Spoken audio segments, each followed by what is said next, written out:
Bem-vindos a mais um vídeo. Hoje eu vou colocar ordem na casa aqui no canal, porque eu vou mostrar para vocês as últimas leituras finalizadas que ainda não apareceram, ou eu só mostrei brevemente aqui no canal, os próximos projetos também, próximas leituras que farei e os livros que eu estou finalizando no momento, que eu estou lendo no momento. Aí vocês podem ter uma boa ideia aí do que esperar e de que livros vocês podem ler comigo também, porque tanto teremos leituras aqui na área de membros, como eu também já vou avisar vocês de uma leitura conjunta que vai começar aí provavelmente no mês de setembro, lá pro meio de setembro, enfim, já para deixar vocês avisados e preparados também. Vamos lá, vou começar pelos últimos livros que eu finalizei, porque nem todos apareceram aqui no canal mesmo, lembrando que eu fiz um vídeo com todos os livros que eu li no primeiro semestre de 2025, então vocês podem ver lá tudo que eu já li, e faltou apenas mencionar naquele vídeo lá o Thérèse de Queiro, enfim, fiz um vídeo apenas para esse livro, que é um livro sensacional e que eu esqueci de colocar na lista, mas agora tá tudo certo, todas as leituras do primeiro semestre já estão aí para vocês, para verem o que eu li. Bom, tem 4 livros aqui que eu terminei recentemente, que eu quero comentar com vocês, começando por Um Retrato do Artista Quando Jovem, esse livro do James Joyce, que está na minha lista de 12 livros para 2025, essa lista está indo muito bem, porque eu tô dando conta daquelas leituras, tá sendo assim uma lista que funcionou para mim. Eu acho que fazer de uma forma um pouco mais flexível funciona melhor aqui nas minhas leituras. Aqui no livro do Joyce, basicamente, a gente vai acompanhar o desenvolvimento, o amadurecimento do Stephen Dedalus, que é o personagem principal aqui do livro, e que é uma espécie de alter ego do James Joyce. Não é o Joyce, mas tem muita coisa da vida do próprio Joyce que se repete aqui na vida do Dedalus, especialmente se a gente pensar que a gente acompanha quando ele é criança, tem alguns momentos ali da infância, depois ele vai para um colégio católico, assim como Joyce, né, que tinha uma família bastante católica, e isso influenciou bastante na formação do Joyce. Ele tinha um conflito espiritual muito grande, e é justamente isso que é o foco aqui do meio do livro, mais ou menos. Então a gente tem episódios da infância, episódios da adolescência e um pouco mais da juventude, desse amadurecimento do Dedalus, que também é um artista. Então tem essa formação, né? Por isso, justamente o título Um Retrato do Artista Quando Jovem. Aqui a gente tem muito do fluxo de consciência, que é tão característico desses autores modernistas, né? Tanto Joyce como Virginia Woolf, mas eu confesso que eu prefiro muito mais o estilo da Virginia Woolf. Até curioso isso, né? Porque a Virginia, quando leu Ulisses, do Joyce, ela criticou bastante, tem toda uma polêmica em volta disso. Mas, de qualquer forma, eu realmente acho que a Virginia consegue fazer de uma forma mais bonita, de uma forma mais fluida, de um jeito que não fica tão incômodo. Eu senti um incômodo aqui com essa leitura, tanto nesse estilo de escrita do Joyce, que às vezes é meio sem pudor nenhum, assim. Os temas abordados aqui também eu não achei grande coisa. É interessante porque no início do livro ele me capturou muito, porque quando você pega o ritmo do fluxo de consciência, eu acho que a leitura tende a fluir, você tende a gostar do livro. Só que acabou me cansando bastante, porque tem vários episódios que pulam muitos anos, assim, e nós somos jogados no meio de vários personagens que não parecem ter grande relevância, mas aí você fica sem entender direito o que está acontecendo, e não tem uma explicação, né, porque, enfim, você tá no fluxo de consciência desse personagem, enfim. Não foi uma grande experiência, eu acho que foi uma leitura de altos e baixos. Não sei se eu vou manter aqui para uma possível releitura posterior, né, enfim. Eu tenho vontade de ler Joyce, mas não tenho como prioridade, sem sombra de dúvidas, especialmente depois dessa leitura aqui. Eu acho que tem seus pontos, tem seus aspectos aqui para pensar, mas no fim não foi um livro que me engrandeceu muita coisa na minha vida, digamos. Depois passamos para um Machado de Assis, que eu queria muito ler esse ano, né? Fazia um tempinho que eu não lia, não relia algum livro do Machado. E como o clube mandou aqui a edição de Quincas Borba, eu decidi fazer a leitura deste livro então. E eu não esperava que esse fosse um livro tão melancólico, assim. Tem uma tristeza aqui, uma melancolia, que é muito característica de Quincas Borba. Basicamente aqui a gente acompanha o Rubião, que era um professor ali do interior de Minas Gerais, morava em Barbacena, e ele era muito amigo do Quincas Borba, que é quem dá o título do livro, né? Que é um filósofo que já aparece lá em Memórias Póstumas de Brás Cubas. Ele é um filósofo do humanitismo, que foi uma forma do Machado de Assis de satirizar o positivismo e o darwinismo social na época, com toda essa ideia de humanitas e tudo vem do humanitas, então tudo pode ser justificado. É um cientificismo muito grande, né, que você encontra também no positivismo mesmo. E aqui já no início do livro, Quincas Borba vai falecer e vai deixar uma herança para o Rubião. Então a gente acompanha aqui no livro, na verdade, o Rubião. E o título é Quincas Borba tanto por esse filósofo, como também pelo cachorro do Quincas Borba, que tem o mesmo nome e que vai acompanhar o Rubião em todas essas suas peripécias. Ele vai se mudar para o Rio de Janeiro, vai conhecer o Cristiano e a Sofia Palha, que são dois personagens, assim, extremamente irritantes e vazios, e que representam tanto o vazio dessa aristocracia ali do Rio de Janeiro, e que se aproveitam muito do Rubião. Então, nós acompanhamos essa escalada social do Rubião, mas também a sua decadência interna. Então é isso que mais me chamou a atenção, assim, nesse livro.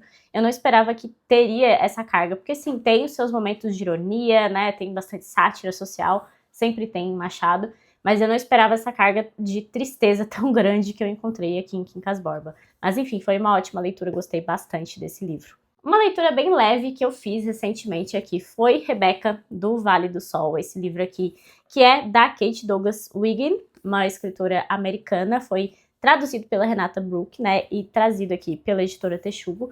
E esse aqui é um livro bem no estilo de Anne de Green Gables, então bem gostosinho de ler, assim, a gente acompanha esse amadurecimento da menina, que começa ali o livro com seus 11 anos, mais ou menos 10, 11 anos, e a gente acompanha até ela chegar ali nos 17, 18 anos. Então tem um amadurecimento dela muito grande. A Rebeca, basicamente, é aquele tipo de menina que é cheia de energia e tem um monte de ideias, é super criativa, mas ela vive num meio que não permite que essa criatividade, né, se estenda.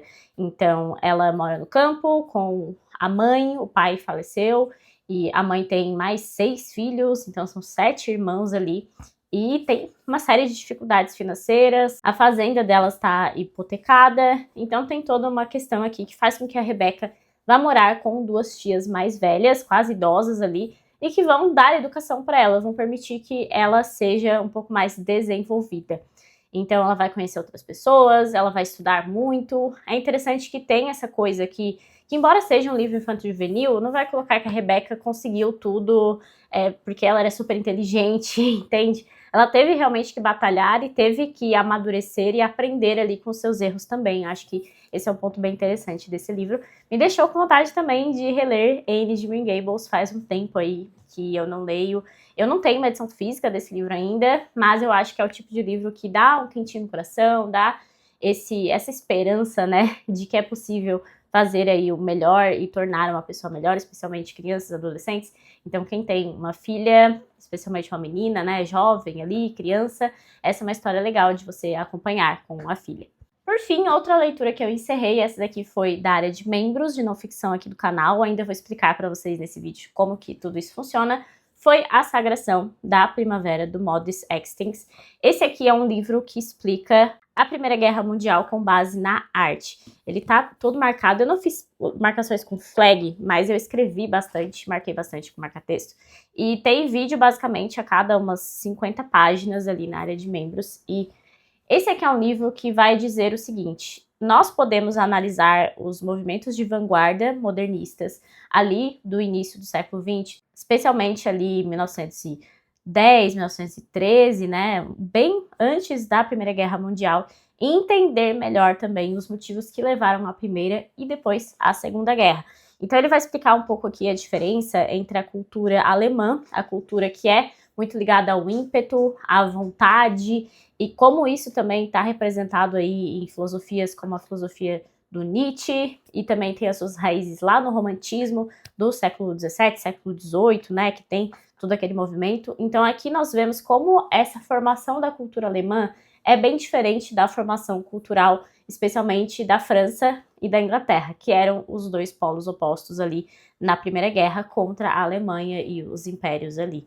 Então aqui a gente tem uma exploração desses aspectos culturais que é muito interessante, é muito instigante, a escrita desse livro também é maravilhosa, e eu acho que foi a primeira vez que eu entendi minimamente a Primeira Guerra Mundial. É uma das guerras, um dos fatos históricos que eu mais tenho dificuldade mesmo de entender, não no aspecto militar, propriamente dito, esse tipo de coisa, que nem me interessa muito, para falar a verdade, mas mais no sentido cultural e no sentido de o que eles estavam fazendo ali, por que eles iam lutar e por que tudo isso tem um impacto tão grande na Segunda Guerra. Então aqui, basicamente, a gente fica sabendo também que a Alemanha perdeu a Primeira Guerra, né, de uma forma bem expressiva, mas o ímpeto que estava dentro desses soldados e que estava já arraigado nessa cultura alemã continuou e foi um dos motivos que levou, então, né, à Segunda Guerra Mundial. É um livro interessantíssimo, bastante denso também, tem muitos filósofos, até filmes, músicos, artistas em geral, né, literatura também, tem muita menção a outras coisas aqui, então é um livro bem rico que você pode estudar aí com calma, e foi o que a gente fez aqui na área de membros então, né. E já para aproveitar esse gancho, vou explicar para vocês brevemente como que funciona basicamente a área de membros aqui do canal. Você assina por um valor mensal ali direto pelo YouTube, pelo Google mesmo, né, e você tem acesso a vídeos exclusivos. Então a primeira faixa é apoio, então você paga ali um valor módico e você vai assistir aos vídeos que eu publico antes de todo mundo. Então todo vídeo sai um pouco antes, algumas horas ou alguns dias até, e aí você já vai ter acesso antes das outras pessoas. Esse é o primeiro nível, né? E é o nível mais básico mesmo. O próximo nível é de leituras de ficção, então sempre que eu estiver lendo alguma ficção aqui na área de membros, se você assinar essa faixa, você tem acesso aos vídeos exclusivos que ficam aqui mesmo no YouTube. Eu sempre faço uma playlist, né, para ficar mais fácil, né, para acessar também. E a partir desse nível você também tem acesso a um grupo no Telegram que a gente conversa, debate ali essas leituras. A próxima faixa é estudos de não ficção, então são esses livros de não ficção que eu leio. E a última faixa é diário íntimo, porque eu sempre publico ali pelo menos 2 vlogs por mês. Esses vlogs acompanham aí a minha semana, eu mostro um pouco mais dos bastidores, um pouco mais da minha vida pessoal mesmo, tem conversas um pouco mais íntimas, e é nessa faixa também que tem acesso a 2 lives que eu fiz, uma live falando sobre Tudo é Rio da Carla Madeira e uma outra live que eu fiz sobre Os 7 Maridos de Evelyn Hugo. Então, 2 livros aí que renderam alguns comentários que eu prefiro deixar só para os membros, então estão ali disponíveis também. E nesse momento eu estou finalizando 2 leituras aqui na faixa de ficção. É bom dizer que cada faixa tem os mesmos benefícios da outra, então são benefícios cumulativos. Quem assina a última faixa tem acesso a todos os vídeos de todas as faixas. E aí, nas leituras de ficção, estou fazendo 2 leituras no momento, e logo logo será só uma, né? Mas estou finalizando aqui E o Vento Levou, da Margaret Mitchell, que é uma releitura para mim, por isso até que eu coloquei 2 livros ao mesmo tempo, coisa que eu não costumo fazer, mas esse livro é espetacular, eu sou apaixonada por esse livro, eu quero falar mais sobre ele aqui ainda no canal, porque eu acho que ele é muito subvalorizado, assim, nos meios, né, literários e nos booktubers e etc, porque ele não é tão comentado como um possível clássico aí, né, da contemporaneidade, e eu acho que ele merece muito essa análise mais profunda, porque ele é um livro incrível, estou apaixonada nessa releitura. É um livro com personagens profundos, personagens complexos e que nos deixam torcendo por eles, mesmo eles sendo pessoas horríveis. Isso é muito engraçado, como a Mitchell consegue fazer isso. Basicamente, esse romance, caso você ainda não saiba, se passa ali na Guerra Civil Americana e na reconstrução, especialmente, tem um foco maior na reconstrução. A Guerra Civil foi a guerra do Norte contra o Sul que era muito mais fundado na escravidão, né, era um Sul agrícola de várias terras, e é justamente ali que vive Scarlett O'Hara, essa personagem tão conhecida também pelo cinema, tão emblemática. Ela vive em Tara, que é uma fazenda ali do interior da Geórgia, e nas primeiras páginas a gente fica sabendo que a guerra eclodiu. E o Sul vai perder, né, para o Norte, que era o Norte industrial, era o Norte mais capitalista, e o Norte que vai ser, de fato, esse dominador dos Estados Unidos, né, que tem essa ideia mesmo de unificação dos Estados Unidos a partir do Norte. Então nós acompanhamos a guerra, especialmente do ponto de vista das mulheres, de quem fica e de quem sofre com tudo que está acontecendo, e depois a reconstrução, com todos os problemas políticos que isso envolve. E tem, é claro, esse casal aqui que vai e volta, que é Scarlett e Rhett Butler, que, assim, é um casal espetacular. Eu acho incrível como a gente odeia tudo que eles fazem, porque eles são simplesmente odiosos, eles são pessoas horríveis, pessoas más mesmo, que passam por cima de outras pessoas, mas a gente não consegue não torcer minimamente por eles, porque a a autora vai trazer aqui todos os seus traumas, tudo que eles sofreram, né? Então, nós de fato conhecemos esses personagens. É um livro espetacular. O outro livro que eu estou lendo aqui de ficção é Oblomov, do Ivan Goncharov.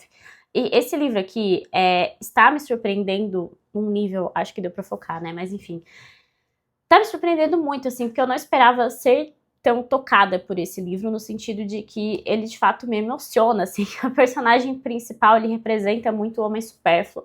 Eu fiz um vídeo bem detalhado sobre essa figura na literatura russa, mas aqui tem coisas muito mais profundas que eu não esperava encontrar nesse livro. Eu achei que ele ia ser o ápice do homem supérfluo, esse homem que não consegue agir, esse homem que fica no marasmo e que tem tanto amarras sociais, amarras culturais. Mas aqui em Oblomov nós também temos discussões sobre o amor, sobre a paixão, sobre o que fazer com a própria vida, né? É um livro muito profundo e eu quero muito falar sobre ele aqui no canal também, porque eu não esperava que ele fosse se tornar, assim, um dos meus preferidos de literatura russa. Então, só para vocês terem uma ideia de como ele de fato tem me surpreendido. Falta bem pouco para terminar esses 2 livros, na verdade. Eu acredito que na próxima semana eu já vou ter finalizado os 2. E 2 leituras incríveis, né? E o Vento Levou uma releitura, então eu já esperava amar de novo esse livro. Mas é muito bom reler livros bons, né? Foi, de fato, para mim, uma redescoberta de coisas ali do livro. E também uma validação da minha primeira leitura, no sentido de que eu li pela primeira vez, eu acho que era de 2021, então eu tinha pouca bagagem literária, não falava sobre livros ainda aqui no YouTube, enfim. Mas eu já amei aquele livro, mesmo tendo lido assim, meio sem prestar tanta atenção nos detalhes. E agora, prestando atenção, eu vejo que de fato é um livro espetacular mesmo. Antes de passar para as próximas leituras e projetos que teremos por aqui, 2 livros que eu estou lendo também, esses com mais calma, porque não são livros de cronograma, né, de área de membros aqui, enfim, não são projetos fixos. Eu estou lendo Primeiras Histórias, do Guimarães Rosa, justamente porque a próxima leitura aqui da área de membros será Grande Sertão Veredas, e eu precisava me ambientar um pouco, né, nessa escrita tão diferente do Rosa, e foi ótimo ter esse contato com esses contos, especialmente com A Outra Margem do Rio, que simplesmente alugou um triplex na minha cabeça. Mas, de qualquer forma, esse livro foi um presente da Renata Bruck, que eu já mencionei, e ela também tá lendo comigo, então tá sendo uma ajuda, né? Eu tô chegando aqui mais ou menos nos contos finais do livro, então eu quero terminar antes de começar Grande Sertão. Mas são contos muito bons para você, de fato, entrar nesse mundo de Guimarães Rosa. Acredito aí que eu vou conseguir terminar até o final do mês. E o outro livro que eu estou lendo é A Pequena Fadete, da George Sand. E esse livro também está na minha lista de 12 livros para 2025. Estou lendo com a Lari Virtuoso, outra grande amiga minha aqui, né, da internet, do meio literário, que se tornou madrinha, se tornou afilhada de casamento, enfim. Estamos lendo com calma esse livro aqui, A Pequena Fadete, e estamos gostando. Basicamente aqui nós temos o nascimento de 2 gêmeos ali no interior da França, numa fazenda, né? Tem todo esse ambiente rural que a Sandy costuma trazer nas suas obras, pelo menos as que eu tive contato até agora. E tem esses 2 gêmeos, eles nascem e eles são muito ligados um ao outro. A gente acompanha na adolescência que eles precisam fazer atividades diferentes, né? Eles são separados ali, então tem toda essa questão. E agora que eu tô chegando mais ou menos na página 100 aqui da minha edição, que é uma edição bilíngue e lindíssima do Clube de Literatura Clássica, disso de passagem, eu acho que essa é uma das capas mais bonitas que eles já fizeram. Agora que apareceu a tal da Fadete, que é uma menina, filha aqui de uma curandeira, que tem uma coisa meio de bruxa aqui dessa região, agora que ela vai aparecer, mas de qualquer forma tá sendo uma leitura bem gostosa, a escrita da Sandy também é muito boa. E como eu falei, tá nos 12 livros para 2025, tô seguindo aí com esse meu projeto pessoal. Agora eu vou compartilhar com vocês as próximas leituras, inclusive aqui da área de membros, né, que eu já expliquei mais detalhadamente. Como falei, né, a Sagração da Primavera encerrou, então nós tivemos aí uma pausa nas leituras de não ficção e já começaremos na próxima semana o próximo livro, que será Leonardo da Vinci, do Walter Isaacson, que é essa biografia do Leonardo. Inclusive, vale dizer, né, comentei da Lari Virtuoso, que está lendo comigo A Pequena Fadete, ela já teve canal aqui, esperemos que um dia ela volte com este canal, mas ela fez uma leitura mais comentada, detalhada aí dessa biografia. E esse livro tá na minha lista de 30 livros para ler antes dos 30 anos. Outro projeto que tá andando bem, tá tudo certo aqui. nos meus projetos de leitura, então faremos a leitura dessa biografia. Eu já separei as metas, ó, vocês podem ver aqui, e tá bem tranquilo também, eu acho que deu uma média de 60, 70 páginas por semana. Eu gosto de ler com bastante calma aqui na área de membros, especialmente esses livros de não ficção, e esse livro aqui, ele tem tantas imagens, ilustrações, e parece assim tão completo, eu tô bem empolgada. Na época que a Lari fez a leitura dela, eu já acompanhei os vídeos, né? Parece bem interessante mesmo, mas eu vi aqui que tem muita coisa e tem detalhamento das pinturas, eu acho que eu vou gostar. Acho que tem tudo aí para ser uma leitura bem informativa e que vai trazer bastante cultura para nós, né? Então deixa eu mostrar aqui no início que tem meio que uma linha do tempo, ó. É uma edição bem completa mesmo. Então, caso vocês não conheçam, já fica essa dica. E caso tenham um livro, caso queiram fazer a leitura desse livro, convido-os para a área de membros aqui de não ficção.